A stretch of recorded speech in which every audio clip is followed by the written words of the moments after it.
ज्यादातर घरों के अंदर का आज भी यही सच है, जहां औरत रोज मरती है लेकिन लाश नहीं गिरती। घर, चार दीवारें, एक छत और दुनिया को दिखाने के लिए सब ठीक है की मुस्कान।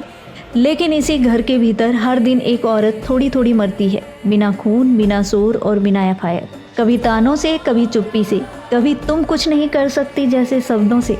यह शोषण थप्पड़ों से शुरू नहीं होता है, यह शुरू होता है आवाज दबाने से। तुम्हारी राय की जरूरत नहीं है, तुम घर संभालो, दिमाग मत चलाओ, कमाती हो तो क्या, मर्द हैं हम। धीरे धीरे एक महिला अपनी हंसी, अपने सपने और अपनी पहचान सब कुछ एक अलमारी के किसी कोने में बंद कर देती है। सबसे खतरनाक बात यह है कि इस दर्द को संस्कार कहा जाता है और इस चुप्पी को त्याग और इस मजबूरी को औरत का धर्म। कामकाजी हो तो सवाल, घर में हो तो भी सवाल।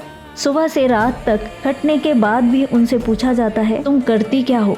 कई महिलाएं बोलना चाहती हैं लेकिन डरती हैं, बच्चों का, समाज का और उस बदनामी का जो हमेशा औरत के हिस्से में आती है। याद रखिए, शोषण सिर्फ मारना नहीं होता है, रोज आत्मसम्मान तोड़ देना, रोज खुद को छोटा महसूस कराना, औरत को औरत होने की सजा देना भी शोषण है। अब सवाल यह है कि औरत कब तक सहेगी, सवाल यह है कि समाज कब तक चुप रहेगा। क्योंकि अगर घर में ही औरत सुरक्षित नहीं है तो सड़क, दफ्तर और समाज कभी सुरक्षित नहीं हो सकते हैं। औरत सहने के लिए नहीं बनी है, वो सम्मान और सम्मान से जीने के लिए बनी है।